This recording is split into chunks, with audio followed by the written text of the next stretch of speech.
thank you, Nidhi, for being with us today. Thanks, Elmo, for having me here. It's such a pleasure to be in conversation with you. A little bit about your journey here and what inspired you to be the great founder, Brian.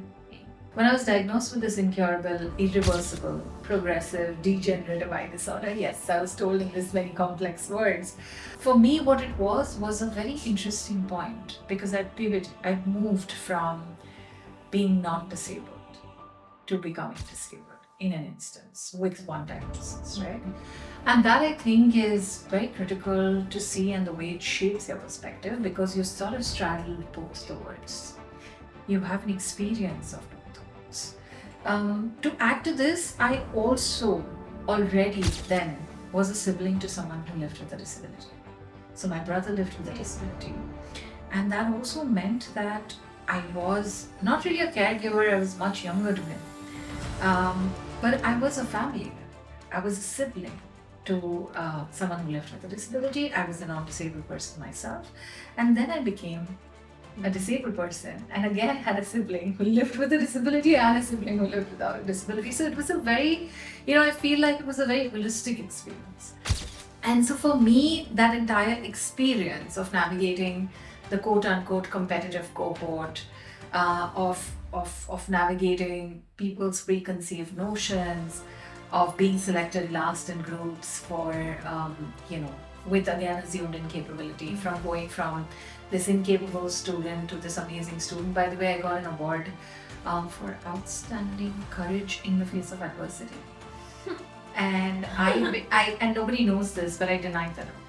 I was almost pressurized into taking that award, saying if someone else like you comes along, we really want them to be motivated, right? And so the community pressure and the community piece was put on to me, saying it's almost your duty for the community or students like.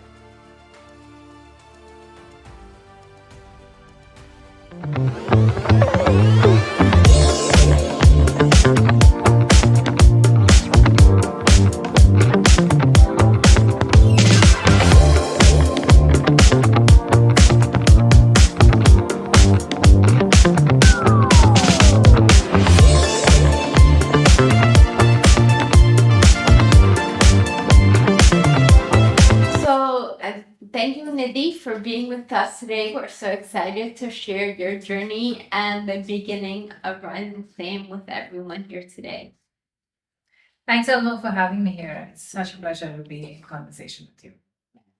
So let's begin by telling us a little bit about your journey here and what inspired you to be the great founder, Brian. I don't know so much about the great founder, but I think journeys inspire two things. It's either the journey that you lived or the journey that you've seen people around you live, right? Mm-hmm. In my case, it was both. So I was 15 when I was diagnosed with, and I say 15 a little loosely, 14 maybe, 15 maybe. When I was diagnosed with this incurable, irreversible, progressive, degenerative eye disorder, yes, I was told in this very complex words. But what it meant in short was that I would gradually lose sight, right? So it was also for me a very interesting point, and people say it must be a heartbreaking point, a shattering moment, etc. You don't realize what it means at that point. Right. For me, what it was a very interesting point because I'd moved from being non-disabled to becoming disabled in an instance with one diagnosis, right? And that I think is very critical to see and the way it shapes your perspective because you sort of straddle both the worlds. You have an experience of both the worlds. To add to this, I also already then was a sibling to someone who lived with a disability. So my brother lived with a disability. And that also meant that I was not really a caregiver, I was much younger to him. But I was a family member. I was a sibling to someone who lived with a disability. I was a non-disabled person myself. And then I became a disabled person. And again, I had a sibling who lived with a disability and a sibling who lived without a disability. So it was a very, I feel like it was a very holistic experience. It was an experience that really shaped who I would be in the future or what I would do in the future. right? I already saw, and what we speak about in the disability, be in the activism space, policy space, change maker space. We talk about one lived reality. Second, we talk about supportive environments. Third, we talk about peer and community networks. Fourth, we talk about caregivers. And I saw all of that at home, right? I saw an enabling environment that my parents set up for me, where not for a moment they had a question saying, oh, will she live her life? Is her life over? All the typical things that we see around us, right? I had the peer and community network at home in the form of my brother, who's super successful even then and today, right? Someone who was paving his way, who was sort of a torchbearer in many senses, even globally.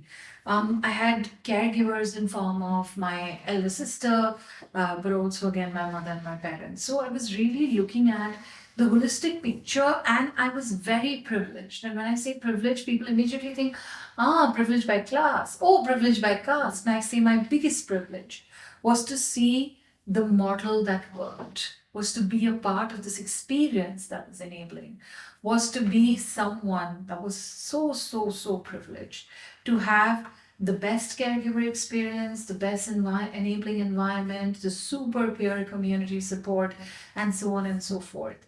And that privilege really led me to then think about and look around me and look at people who were like me, which means who were living with disabilities, but also who did not have any of this, right?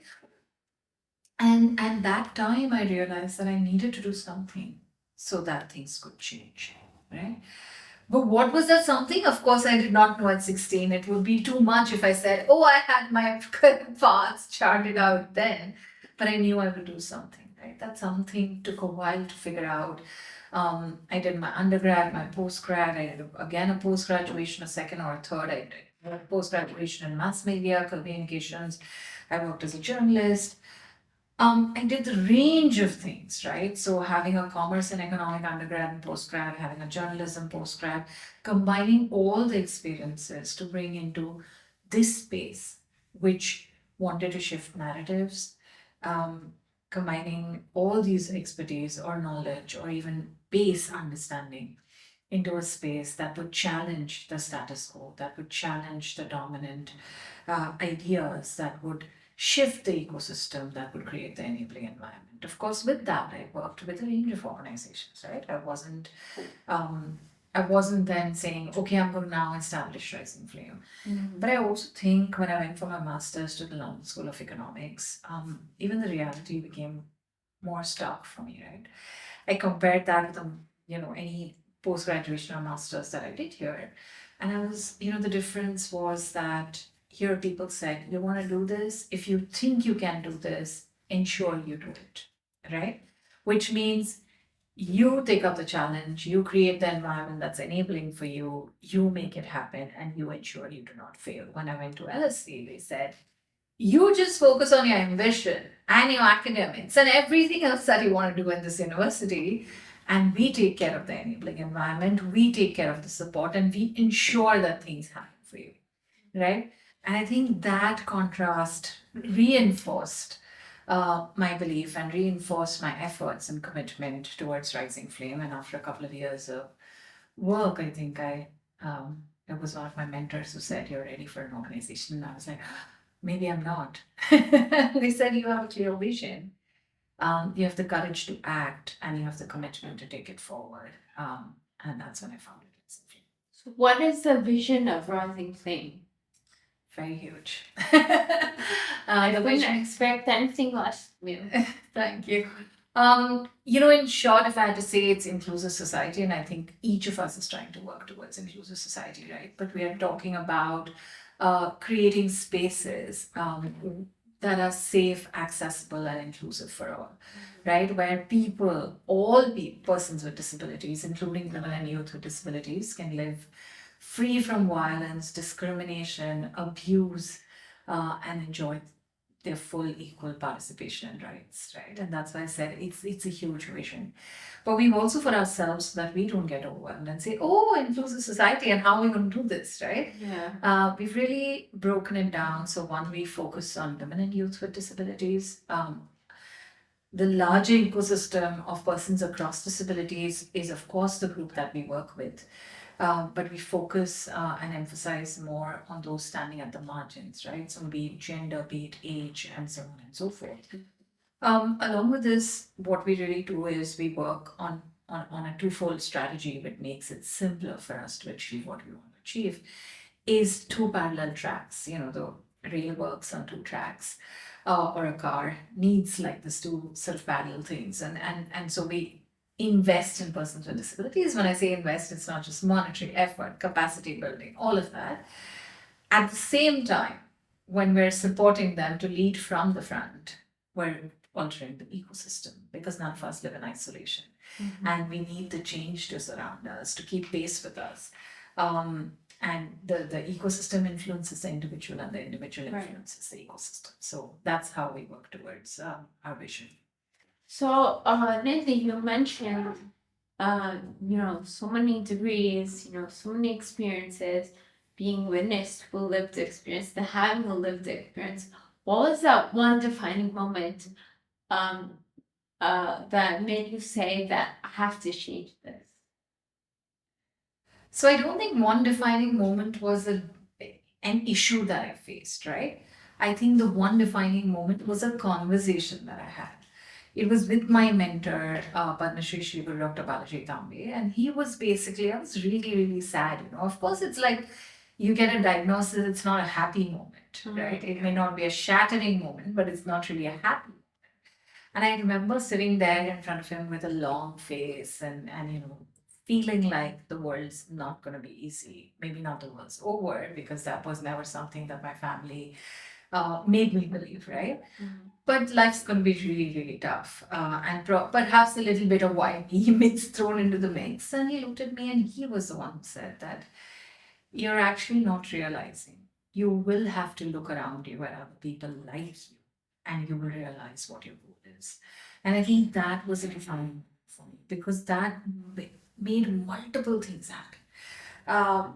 That made me realize and conscious of the privilege and the support that I had, right?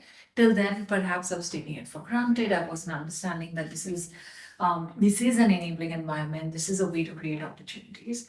But also, I looked at the community then more closely, more deeply, and I said, oh, that's not the reality of people, even who stand at other privileges, intersection of other privileges, which are seen as social privileges or social marginalizations. They don't really have these kinds of support systems. They don't really have this opportunity of someone investing in them. And I think that moment really defined me. Of course, there were many small instances that were sort of aha moments, right? Which deepened my understanding and things that I needed to do. I still remember I confided in junior college in a professor saying that I'm facing this and I'm losing sight, because till then low vision is sort of an invisible disability, right? Nobody realizes that you're living with low vision. And so I confided, and this was an English literature professor. And I still remember that she used to make us read in class. And I specifically gone and told her, please don't pick on me. And she forgot, and then she yelled in the entire class. And it was a moment of what happens when people you reach out to for support. And it's a very small incident, right? It feels like, okay, why couldn't you just tell her again? It's because one was not ready at that point. It was also an invisible disability at that point where the class did not know. It was also a teacher not understanding what probably she should have. Forget about lending support. But I think in post-graduation, this was this moment where I really, really, I sort of got ready for the world, where I wanted to apply for Mass Comm. And I reached the institution. And I was trying to fill the form, and for somehow the administrative office let the department know that there's a disabled student trying to fill a form, right? And the head of department of this media department basically called me for a free conversation before the entrance test. All of this sounds amazing. I don't want to be ridiculous, but it just sounds quite amazing. That I was almost certain on why I was being invited, right? And I basically went, and the conversation was, oh, this is a very competitive course. We have a lot of, media is cutthroat, it's competitive. We don't have time for students like you. And I said, sorry, I didn't get it. And she was like, nobody in your cohort is going to have time to carry your baggage forward. Right? So the kind of assumptions that were made was one, around my incapability, two, that I would be a baggage, three, that my classmates would be equipped to carry me forward by the virtue of being non-disabled. Right? I think it was, and then all I did was I pulled out my laptop and I showed her the screen reading software, right? For disability work, that's like the most basic. Assistive devices, technology is like the most basic information, right? And she was flabbergasted. She was like, wow, you can operate a laptop. And I was like, oh, so you said all of this without knowing a single thing about what a blind person does or how do they live their lives, right? So for me, it was quite interesting because it's not like, I had decent grades. I reached a particular point. It was a post-graduation course. So it was not like schooling where, not like it's okay to even question around schooling, but there's no pre or history that someone has done, right? There was a history of capability already in place, which was fully dismissed to assume. And then the experience there, right? So I was either treated as someone who is completely incapable. And the minute I submitted my first assignment, I became this amazing, awe-inspiring person. Right? It was like, oh my God, look, we did not provide any accessible books to her, and still she could do this book review. And I was like, sorry, are you not listening to yourself? Are you not realizing that you did not do something which is a part of what you should have provided? Because I often say, right, it's a simple, when non-disabled people come up to me, they're like, oh, we don't understand your disability rights arguments and stuff. And I'm like, it's simple, right? When you enter a college, when you pay the fees, is library and access for all students, Alma? Yeah. Yeah. Why should it be denied to a student with a disability? Because your physical or digital infrastructure is inaccessible. So what's the shortcoming? Why are you charging me equal fees for unequal access? Right? And that's not the question. It's equal access for all. And so for me, that entire experience of navigating the quote unquote competitive cohort, of navigating people's preconceived notions, of being selected last in groups for, with again assumed incapability, from going from this incapable student to this amazing student. By the way, I got an award for outstanding courage in the face of adversity. And and nobody knows this, but I denied that award. Right? I was almost pressurized into taking that award, saying if someone else like you comes along, we really want them to be motivated, right? And so the community pressure and the community piece was put onto me, saying it's almost your duty for the community or students like you who are not thinking that they would like to. They will be able to apply for this course. This was in London, India, or this was in India? This is in India. This doesn't happen in London. It doesn't happen so overtly, is what I want to say. But yeah, it's very interesting. I also accepted it. I was fine because I made it to the top of the board and I sort of aced the entire course and the board. So I was like, yeah, just add one more word to it. But I think it still rankles somewhere when I see it, either laugh or I'm like, courage in the face of adversity. Who created that adversity? Not my disability, for sure. Very inspiring. You've come such a long way, and through stories like you just told me, that you trumped, you overly trumped, I say. But so right now we work in the space of inclusion. The stories and challenges you've been telling me till now is about inclusion, but it starts at the educational level. So I want to ask you, based on your experiences, what's the importance of inclusive education? For example, do you use Braille? No, you don't use Braille. Okay, I'm so much more in support of you now. But can you tell me what's your thought? If we don't use Braille, any other mechanism? How do we, because I believe inclusivity, true inclusivity starts not when we're 18, not when we're starting talking about diversity and inclusion and equity, starts really at a younger age. We learn about self-respect and things like that, right? So tell me a little bit about your thoughts about inclusive education. I'll tell you a little bit about education per se, right? Where are we today in this country? We have multiple boards in education. We have the Cambridge board, we have the state boards, we have something called CBSE, ICSE. And the reason I'm saying this is there is a board called International Baccalaureate, right? The IB board. Now, what does this do? There is a subject for young kids called empathy. So one, it's great that there's a subject called empathy, right? Two, I don't know where the teaching of empathy went and why did we have to make it into a subject.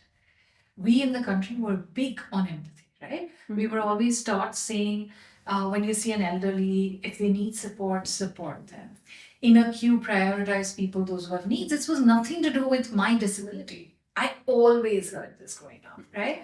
So as a culture, and I'm not talking about a religion, as a culture in the country, we had a lot of empathy, respect for diversity, dignity for folks, and we did not incorporate it in our education, right? Or we have somehow removed it from our education, right? In our cultural teachings, in our formalized education, we've somehow taken it out.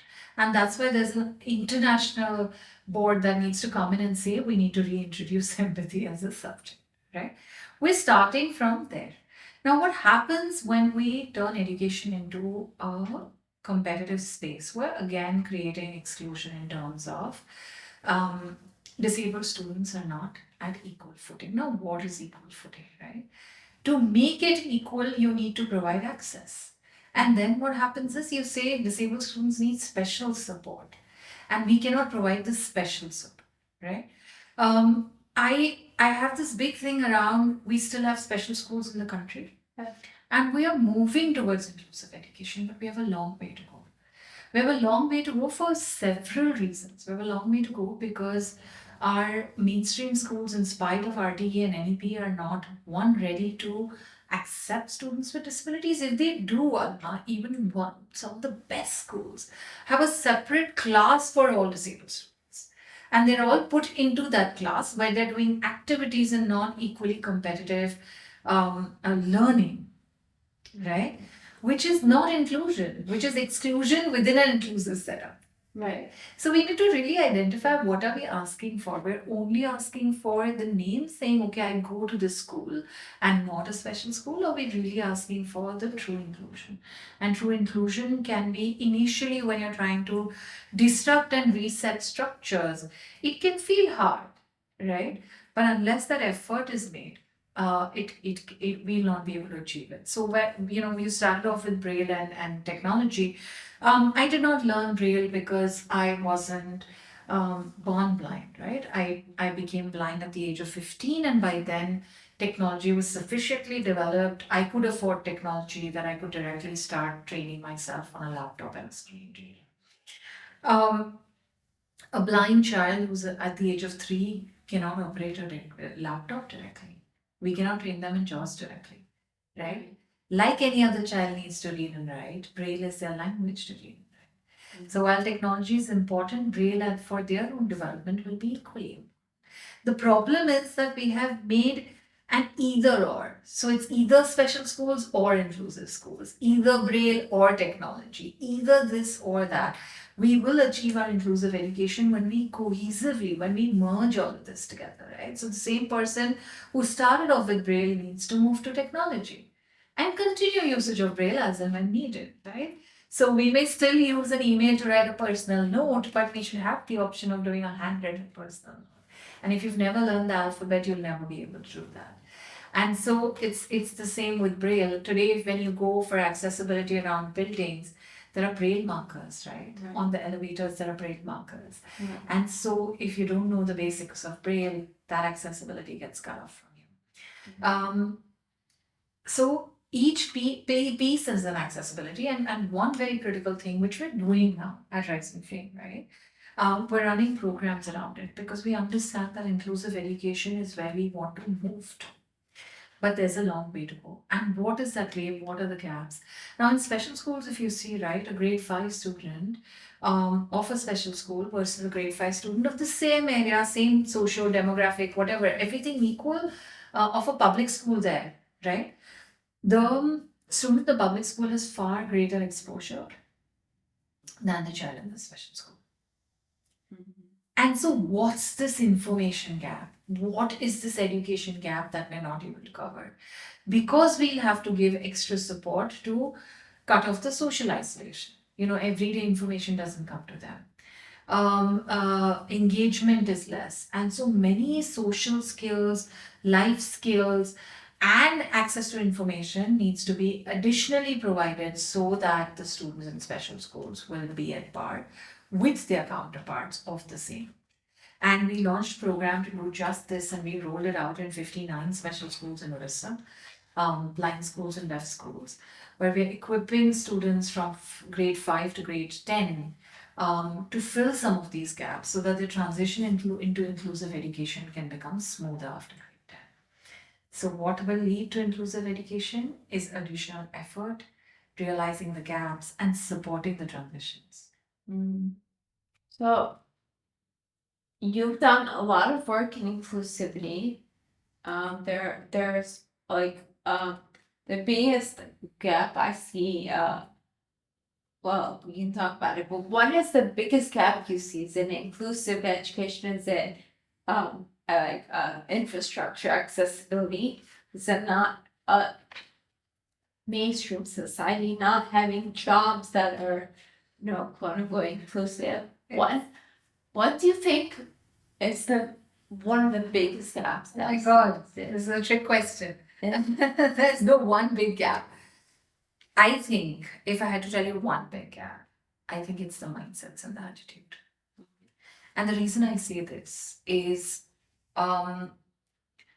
when you advocate for legal changes, who's sitting at the other end? It's a person. If they firmly believe that disabled people are incapable, no matter what you put ahead, it will not move.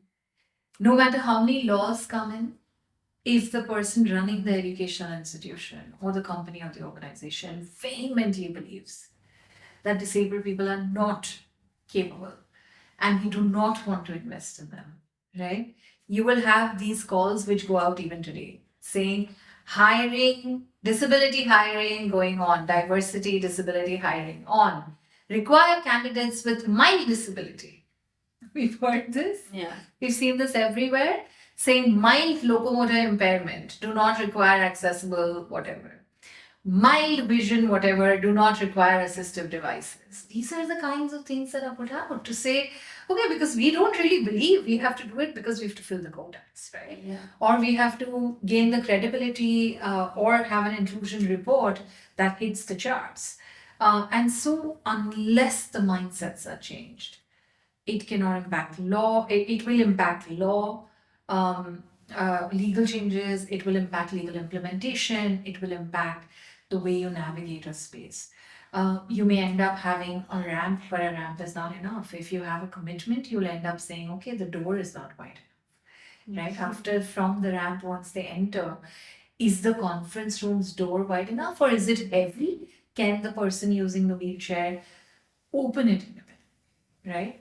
Is it pull and is it going to be pulled in their face, right? Like things like that. I know these are all under accessibility guidelines and you need to follow them, but to follow them also, we really see the kinds of shortcuts that people take so that they can fit in this box of, oh, we're accessible. And they don't have to pay penalties or social or legal penalties and just go ahead with it. That's because the mindsets have changed. And that's what we're seeing, right? Yeah, that's what we're seeing. Yeah. And this is the biggest issue. And I think I want to add, sorry, Anna, is what we really are fighting for is to see disabled people as, or persons with disabilities as full human beings. Unless the mindsets change, we'll not see them as full human beings. Once we don't see persons with them as full human beings, And people will not see us as full human beings, which means every human experience will become a struggle. So, be it education, be it employment, be it health, be it marriage, be it children, be it parenting. We're talking about inclusive education, and we don't even have data about how many parents with disabilities face challenges and stigma within schools when they take their children to schools. They may not have disabled children, right? They may have non-disabled children. And what happens to children who have parents with disabilities? What happens to their experience in an education setup? Isn't that part of inclusivity? Right. Okay, so this was number 1. It was a trick question, remember? But now tell me 2 and 3. You're asking 2 and 3? Yeah. Ah, cool. Waiting for it. I'm asking. So tell me your thoughts. Oh, the 2 and 3 of what's the second and third gaps?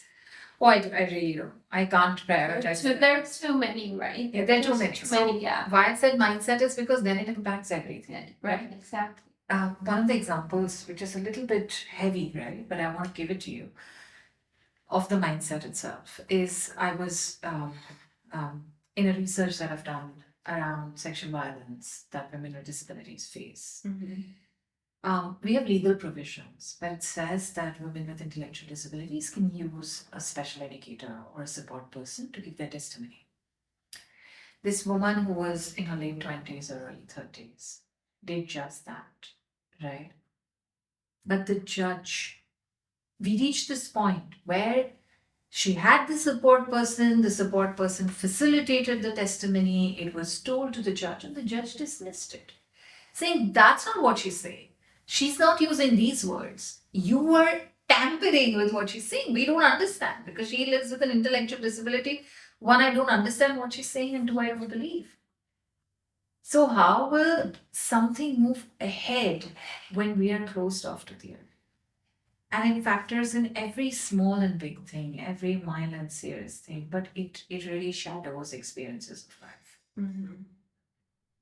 Okay. So at Rising Flame, because I'm in agreement, as I think most people are, that mindset is the issue, but it's very hard to overcome that, which is why there are people who are settling for different realms to make inclusive to get into the mindset. So what at Rising Flame are you doing to work on mindset? Are you trying to work on inclusive education? Hope one day that will change the mindset of society. Many things. So Rising Flame, like I said, the twofold strategy, right? The second strategy is around influencing the ecosystem. Now, who's the ecosystem? People, right? And different people. So professionals, doctors, health workers, journalists, media, general public, policymakers. So we have different pieces that we work on for each of them. To give you an example, one of the big projects that we run is to train mental health professionals to support people with disabilities. Disability is not an easy experience, and it's not an easy experience not because it brings in, I can't see, so I'm really like tormented by that fact. No, I'm tormented by the realities around me, right? By the inaccessibilities around me, right? By the discrimination that I face. And so the experience of living with a disability may be really difficult to manage, right? We need mental health support, we need counseling support, and really destigmatizing this for all people with disabilities, but also training counselors. So we've produced manuals to build capacities of mental health therapists, trainers, counselors, to understand how to work with clients with disabilities, right? That's to give you one example. We ran a media fellowship where we trained journalists, budding journalists, to write about disability, gender, sexual and reproductive health, violence and discrimination issues. And I'll tell you, the pieces went, like in 1 week, the pieces reached 80,000, 100,000 reads, right?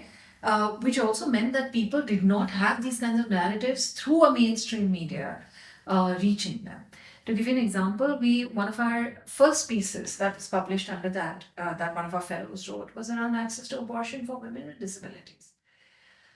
Unthought of, because it covered consent, it covered agency, it covered decision making, bodily autonomy, all the big words that we're trying to conceptually bring to people.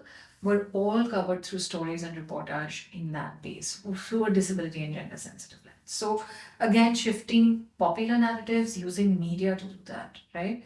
We of course do lots of webinars, seminars online, and in person. Recently, for the Women's History Month, and I'm only giving these 2, 3 examples and I'll stop. In collaboration with the Goa Disability Commissioner's Office and the Department for Empowerment of Persons with Disabilities, we organized trainings for about 120 law students, right? In Goa? In Goa, from the 2 law colleges. And we also, there were a few handful of women with disabilities as well. So let's say over 100 law students, and the remaining were people with disabilities, organizations, etc. Now, these students are actually going to be in the justice pipeline tomorrow. For them to understand disability, gender, and laws around it, right from your RPD Act to everything else, and understanding and unpacking their own ideas around disability and gender became very beautiful. So we did that. Then we also with them trained health professionals at the Goa Medical College. So these are like range of things, and of course have trained police here, with National Commission for Women, the state commissioners, and so on and so forth. So many initiatives that we run, many one-off or consistent activities and programs that we do are to shift the ecosystem, to change mindsets, and to alter the narrative, or to shift the narrative. So you've worked, Nidhi, at the grassroots level, right? And also at the policy level. So bottom up and top down. So do you feel one is more effective than the other in getting out the word? Together. We Everything need to has work together. Yeah. And I think that's why we're very uniquely positioned. Mostly folks are either able to work with grassroots actors or at the national level or at the global level or at the policy level. Bringing all of this together, to using the local to inform the policy, using policy to trickle down again, right? So, right, be it the sustainable development goals, how this is relevant for someone sitting in northeast of the country or western part of the country. How's it relevant to their lives? What does that mean in terms of rights and protections? To bring that back is something that we also do through our leadership programs, to bring concerns into our policy briefs and shape it into a policy language and recommendation is also something that we do because the grassroots may be the best place to tell you, or the actors will be the best to tell you what's really as reality on the ground. We can talk about inclusive education, but for 12 villages there's just one school which disabled students can access, what are we even talking about, and where does the goal should begin there, right? And those recommendations, those challenges to translate into a policy language and present it back to the government, to international agencies, to report, etc., is really, again, a unique position to hold with accountability and commitment. So do you think Rising Flame is that puzzle piece that connects the two? Or that can connect? So we are in that center where we do and we have done in the past. If you look at our work that we led around disability inclusion in G20, the policy brief was actually informed by right from people at the grassroots, and consultations were held in multiple languages. To 30, it's actually G20, so 20 countries are relevant, but even people from more countries came in and said, we'd like to contribute because G20 really sets the economic tone, right? And so, tone for economic development. And so, 35 people from 35 countries participated and said, we will make those submissions, we will make it happen. We had translations from, many languages into it. So, really bringing it cohesively into the space is something that we have been doing. We've also been on the steering committee of the Asia Pacific, which is Beijing Plus 30 efforts. Beijing Declaration and Platform for Action was one of the landmark things that happened in women's rights, right? And so 30 years from that declaration, where are we and where are women with disabilities in that space was something that we led at the Asia Pacific level in 2024 with UN Women and UNSCAF in Bangkok. So just that process also. I mean, I'm just saying that it's really been a space where we have been able to bring policy back to grassroots and grassroots upwards to policy. You said that you this is a big space, but you tend to work with people on this sidelines who are who are marginalized, right? So, how do you think women are doubly discriminated against? Why do you think that's the case? I don't know if it's double or triple, but women are more hold a very complex situation when it comes to discrimination. And why do you think that? Examples, Okay. yeah, to make it very clear. So we did a research study. In fact, in India, it was the first one to capture the impact of COVID crisis, and globally also, I think the first which covered women with disabilities. Right? It was called Neglected and Forgotten: Impact of COVID-19 Crisis on Women with Disabilities in India. Really a long, very very long title, but just to say what it was, right? In the chapter again, and education is one of the examples that I'm giving again. I'll come to domestic violence as well. In the chapter on education, the findings said that in low resource settings, we remember that everybody went to online education and everything was not like Mumbai, Gurgaon, Delhi, right? The people really, really in low resource settings were trying to access education for their children. When there was one digital device, right? And there were disabled and non-disabled children at home, the non-disabled child was prioritized. When there were two disabled children at home, and one was a boy and a girl, the boy was prioritized. Mm-hmm. And this is not an uncommon situation. This is something that all girls and women with disabilities face. They're really at the lowest rung of the social order. They are lower than the non-disabled kids or people. They're treated lower than non-disabled women. They're treated lower than disabled men. We see it in education, we see it in employment, we see it in accessibility, we see it in marriage, we see it in companionship, we see it in stigma around parenting, and so on and so forth. It's the kind of violations that women with disabilities face. Forced sterilization and hysterectomy, and again, it can be a little bit jarring for people who do not know. Women with certain kinds of disabilities are forcefully sterilized, right? Because parents and caregivers rather sterilize them than support them to manage their menstruation. Or that, we would pass away and she might later get assaulted. She'd rather not be saddled with a child. Assault is okay, but pregnancy is not, right? It's these kinds of experiences are really unique and complex that women with disabilities face, and the discriminations are far higher. You see it in the way the world approaches disabled men and non-disabled, disabled men and disabled women in terms of marriage, companionship, and friendship. Mm-hmm. I've facilitated many workshops on consent, on agency, on relationships, sexuality, etc. And it's so interesting because the conversation is always like, who would have said to me? And one instance again that comes to my mind when I was training in Mumbai at young people with blindness, right? At a center for the blind. I was training young people with blindness, and really young. I mean like adolescents, teenagers, if you will. And we were talking about what kind of partners do you aspire to have, etc. It was one of those sessions, and somebody, some of the boys started giggling, and I said, "Why are you giggling?" He said, "He already has a girlfriend, madam." Yeah, and I was like, "That's great. Who is she?" And the response was, "She's non-disabled, madam." I was like, "That's not what I asked." Right? So they said, I said, "Who is she?" So some other boys hooted from behind and said, 11 out of 10 score. I said, "Sorry," and I have a very sharp hearing. So I said, "Sorry, what did you just say?" And he said, 11 out of 10. And I said, "Oh, is that her name?" I mean, of course, that was not her name. And they're like, no, she's non-disabled, so he gets 11 on 10. And I was like, okay. And then, and the blind girls are sitting of their same age group from their class, sitting next to them.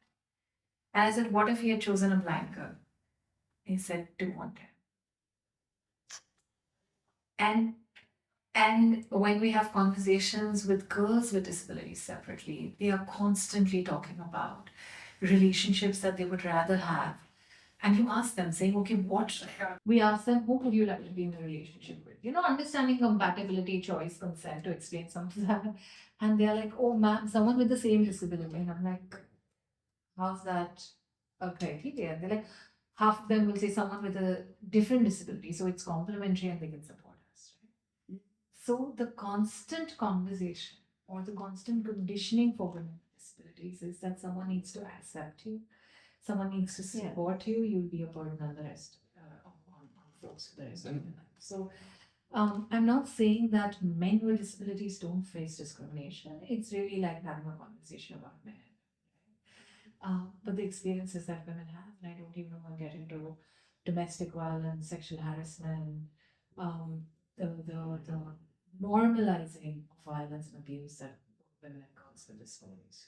So, absolutely, I would go by that to say that women with disability or girls with disabilities face compounded discrimination, compounded realities when it comes to, genetics and equality. I think that is sheds a lot of light. I didn't these days we hear, right, men and women are equal, and I call it this. I love that. Yeah, but what you just said made a lot of sense and makes you kind of rethink the whole hierarchy. So I'll tell you a funny example, right, Alma? Even today, I'm married for 5 years, right? I met someone randomly on the aircraft because I travel a lot for work. And she turned out to be the wife of a Rajasa woman, right? And I was chatting with her, but like a co-passenger. And at some point she said, here's my husband, he's a Rajasa woman. He wouldn't greet me, that's a different thing. I said hello, he wouldn't greet me, that's a very different thing. But she ended up chatting a lot, saying how, something happened, she's missed a flight, and things like that, right? And then she suddenly said, oh, are you married?